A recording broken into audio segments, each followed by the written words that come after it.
Welcome to 1 year anniversary of these little, whatchamacallits, gaming diaries. Doing it for a whole year. Just if I'm getting this right. Yeah, June 2025 was the first one. And let's see, what did I play in June 2025? There was Night Rain. Oh yeah, that was when Night Rain came out, wasn't it? Terrapemosaurus? Lucian speedruns, original Lords of the Fallen. Wow, that feels like it's forever ago. But, coming back to what I did this month, though. We've got, first off, Path of Exile 2. The update has been pretty neat so far. I still haven't got to all the new bits and bops. I've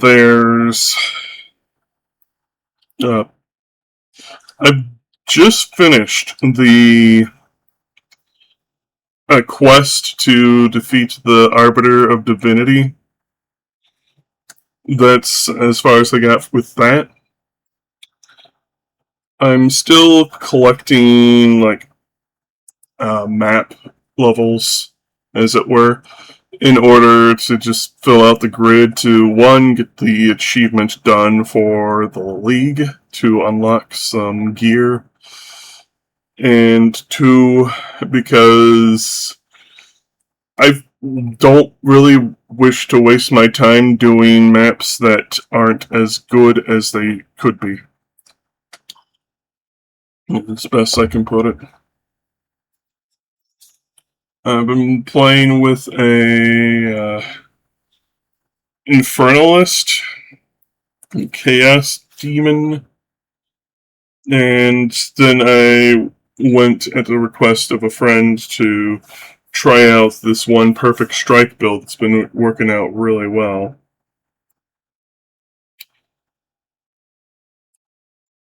Yeah, it's Path of Exile.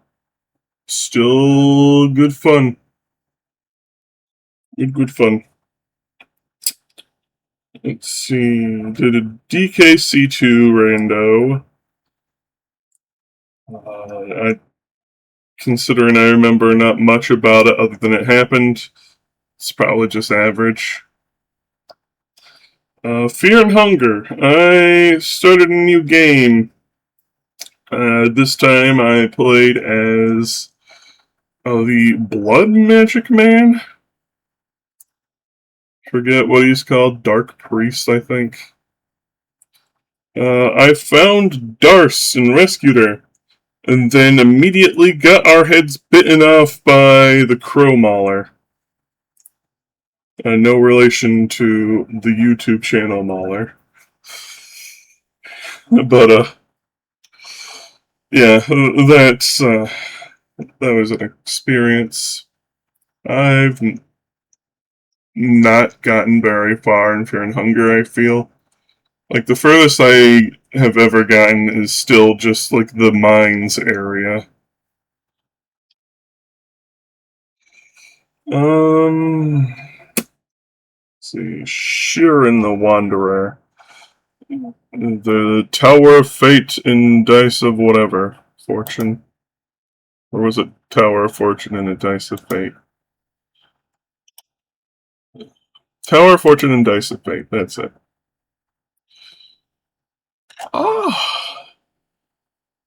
It's being one who's played Chunsoft roguelikes since Tornico The Last Hope on PlayStation 1. It is neat seeing how the formula for their mystery dungeon games goes. Like, it's funny because, like, people don't tend to know Chunsoft themselves. They just see Pokemon Mystery Dungeon. That's all people really know of them in the more normie sphere. Sip my coffee. But they started out long before the Pokemon Mystery Dungeon series, though Pokemon Mystery Dungeon games are a recommend, because Chunsoft roguelikes, I have yet to find one I disagree with. Uh, some of them can be brutal, like uh, Tornico the Last Hope is a pretty good example, because at least in the post game, the dungeons can be rather extreme. Like, there's this dungeon you can only play as a mage, but everything is like crazy high level monsters on floor 1. And unlike the Pokemon Mystery Dungeon games, you don't keep levels between going to dungeons in that game. You start at level 1 each and every time. You can boost your level to 5 if you spend the resources to do it, but you have to do that each time when you go into a dungeon. In some dungeons, you're just plain not allowed to enter above level 1. But anyways, the tactic for the mage dungeon is, as soon as you enter the dungeon, you use the spell Sacrifice, I think it's called, which in that game, it is basically a coin flip. Either you kill everything on the floor or you die. You just straight up explode, literally. And you do that to get yourself some levels, so you have to, like, do a coin flip. That's kind of brutal stuff that can happen. Do you have to do that? No, not strictly speaking. But enough about Tornico, Sheeran the Wanderer.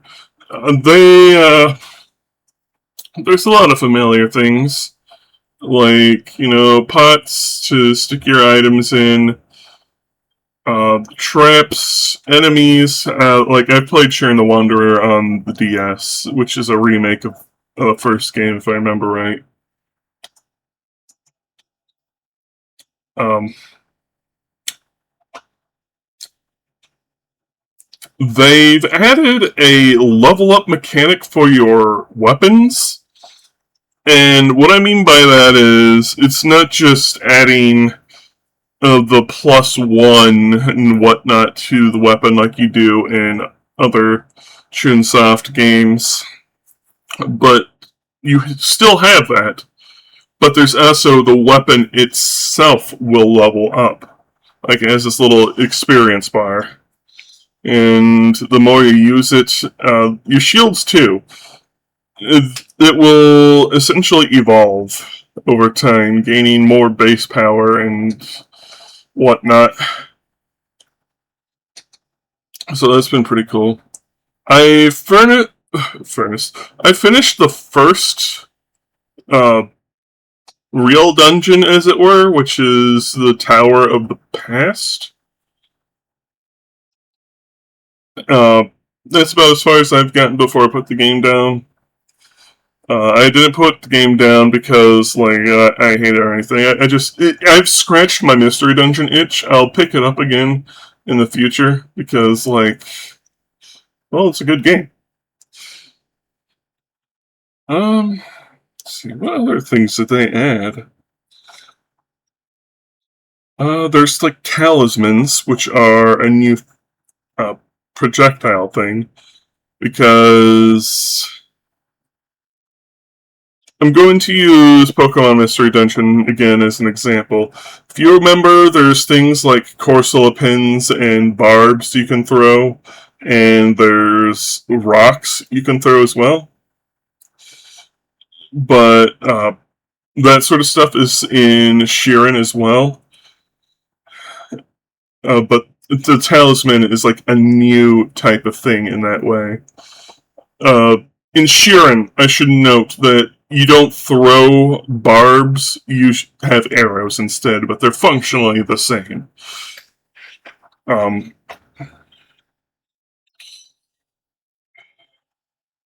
But yeah, talismans have like an interesting sort of special effect depending on what talisman you throw out.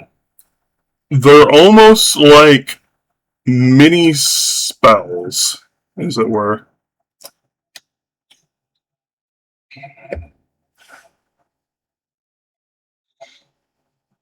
Which is funny because they still have the spell staves and spell scrolls.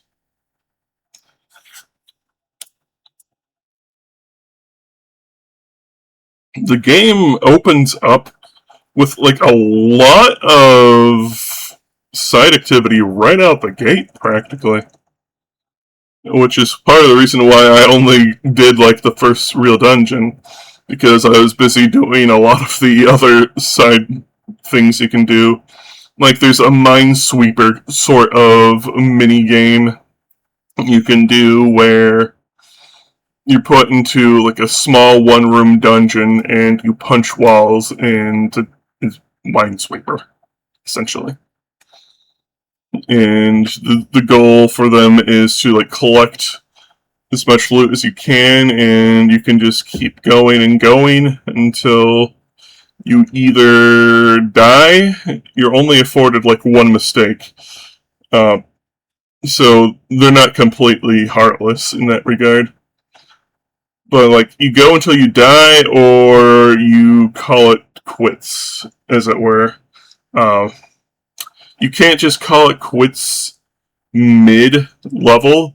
You have to do it at the stairs. It'll give you the option of either continuing for bigger prizes but also harder challenges, or you can just leave with what you've acquired. Anyways, it is a pretty dang good game. So is it on sale for the Steam Summer Sale? I'd be surprised if it wasn't. Hot dang, it is 80% off. 4 USD. Yeah, I recommend it. If you like Mystery Dungeon games, give it a look. Chunsoft, I've yet to see a Chunsoft game that is a miss.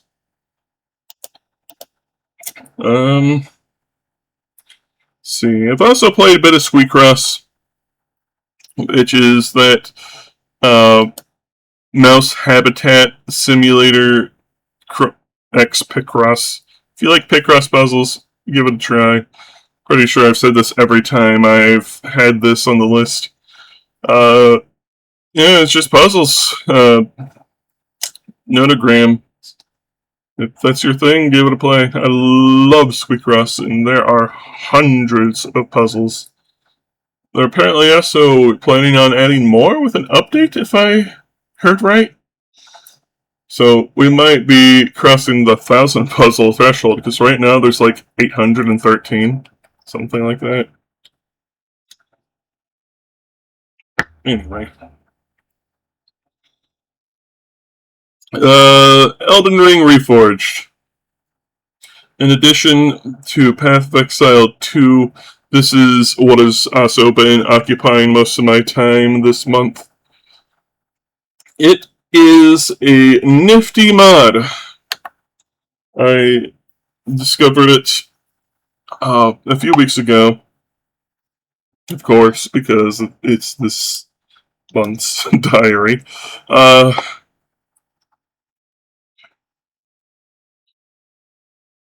What it does, it shakes up the game a bit.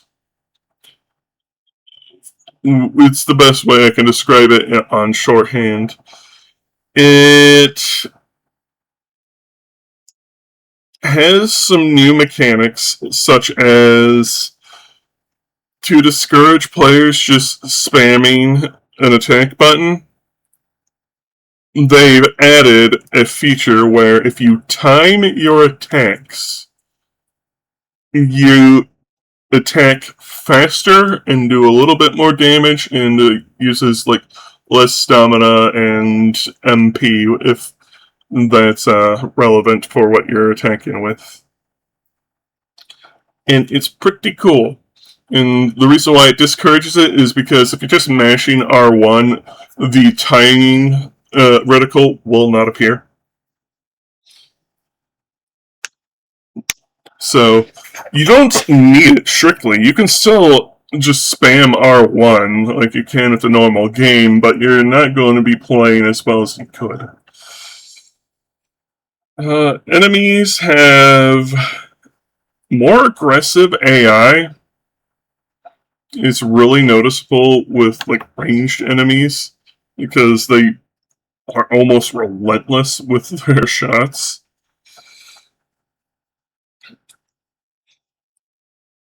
It does get a little irritating from time to time, but unfortunately, I feel like the mod is front loaded. It's not like there's like nothing in the late game, but there's a lot of stuff early in the mod. But as you get further and further towards the end of the game, there's like fewer interesting changes that I can speak of, and I don't like. There's not really much of like nothing to really note. Like early on, they replaced the Woogly boss in the what's it called? Fringe Folk Hero's Grave, which is like the first dungeon you come across that requires stone sword keys to open. The boss is typically an ulcerated tree spirit, or as I call it, a Woogly. Instead, they replaced it with a banished knight with two great swords, which is insane to go against early on, but that's an example of something they've changed. They like shuffle around some enemies. They have added some new AI things, like enemies will pursue you more smartly and even be able to jump up ledges themselves when they couldn't before in like base game Elden Ring. So you have to be mindful to not get surrounded. There's of course new spells. Uh, One of the mechanics they added to the game is that you regain MP on hitting enemies in general. And there's also, like, I don't know what you want to call it, like baby spells for each spell category. So, like,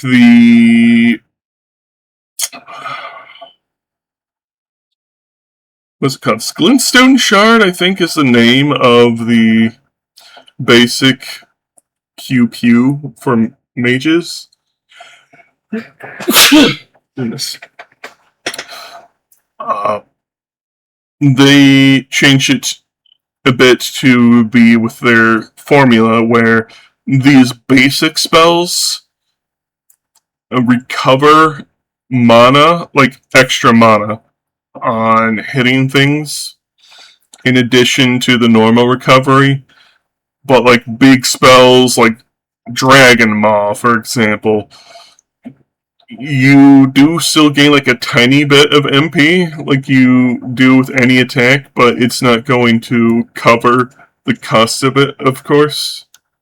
But the hits from like the Glintstone Pebble, it's going to recover more MP than it costs to use it if you actually hit with it, and that will help you build up your MP so you can commit to being magic only without having to basically run unlimited fuel of blue flasks. Unfortunately, this also means that blue flasks are kind of pointless. So, take that how you will. At least they are, in my opinion. Uh, the basic attack they added for dragon incantations, it's called Dragon Rend. It's pretty neat. It shoots out like a short dragon claw beam sort of deal. It's not very long ranged, but it's neat. It's useful. It's cool. Another neat thing is you can assign spells as Ashes of War for your casting tools, which is pretty neat.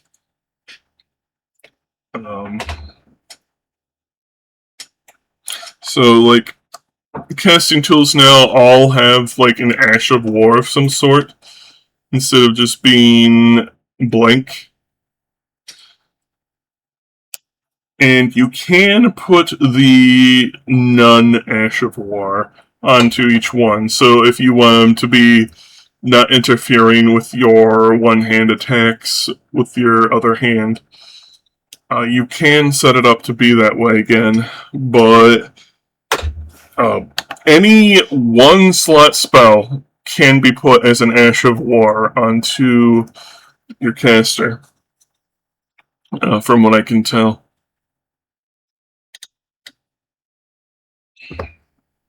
Which basically just means that it's like a free spell slot, in a way.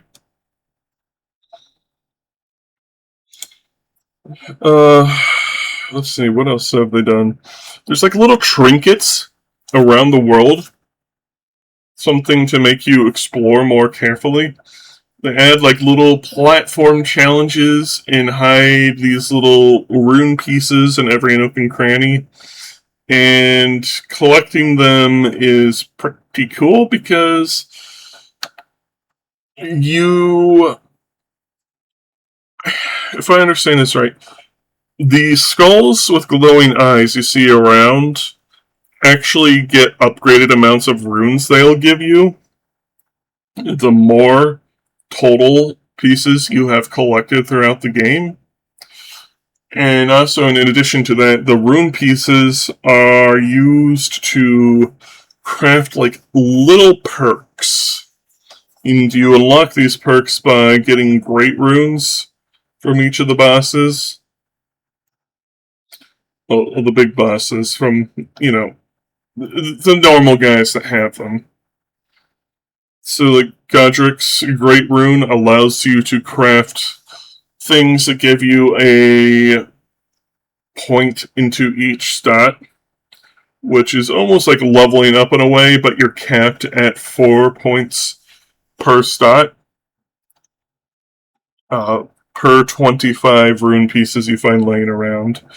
Most of the other perks are only cost 10 rune pieces. And they do various things. Like, there's ones that make it to where you recover a little bit more MP on hitting enemies. There's one from, like, Ricard, where you can get a little bit more souls, or runes, as it were, from killing enemies. So it's like a little bonus. And it's not like leaps and bounds. You're not suddenly going to be raking in cash. I think it's like 1% extra runes per perk.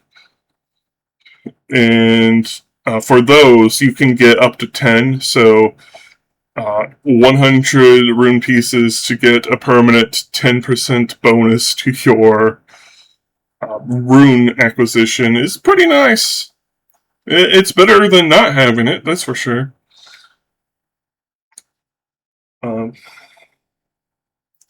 They also changed how stats scale, in a way. Like,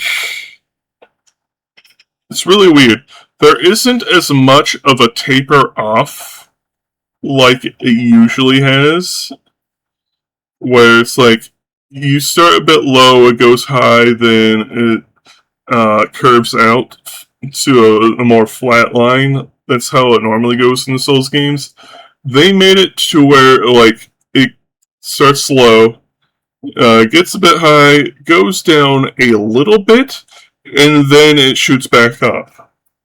I don't know why this is. It's really weird, but hey, my arcane build is going bananas because, uh, well, they didn't make the curve uh, mellow out. They just let it keep going. But yeah, it's been pretty neat. Do I give it a recommendation? Yeah, I suppose so. If you like Elden Ring, but like if you're like me and you played it 8 million times and you'd like to experience it again in a new way, it's a good way of playing it. There's plenty of surprises. I won't spoil them. I'll let you discover all of them for yourself, but keep in mind it is front loaded. When you hit like the last third of the game, things are kind of well, they're not as, how do I put this? You're not going to be seeing as many changes that make you go, "Whoa, that's cool." It's just going to be things like, they put a trinket here, neat, but they are apparently still updating the mod to this day. And it's been going on for many years. So, who knows? Maybe in the future they will have changes that shake up the end game. And that will be pretty neat. But one last thing for this month's diary is randomizers. I've been doing an async with Banjo Tooie in Donkey Kong Country 2. This is separate from the earlier Donkey Kong Country 2. And also, yesterday I did a stream of Mario 64 Rando with Rosuri, which, for those that have been sticking around for a long time but probably aren't stream regulars, you might recognize them from Elden Ring Seamless Co-op playthrough we did years back. It's that guy. But yeah, Rando's been going fun. I love randomizers. Oh, I kind of want to make a randomizer built into Super Miaskovich Land, the game that I've been sort of working on for a while. But I don't know. I feel like I'm just thinking too far ahead on that one, and I'm not exactly sure how I'd want to go about doing it. So I'm not making any promises that that would be a feature, but it would be cool if I could sometime. Anyhow, I will end this with another forecast of what to expect next month. Power World 1.0 hits live on July 10th. And you can bet your bippy I will be playing that. I am also likely going to be still doing this async for a bit, and uh, more Path of Exile, because I'd like to get all those challenges done for the League gear, and also to try out a Finger Monk, because they added a new class evolution where you can evolve the Finger Monk class to a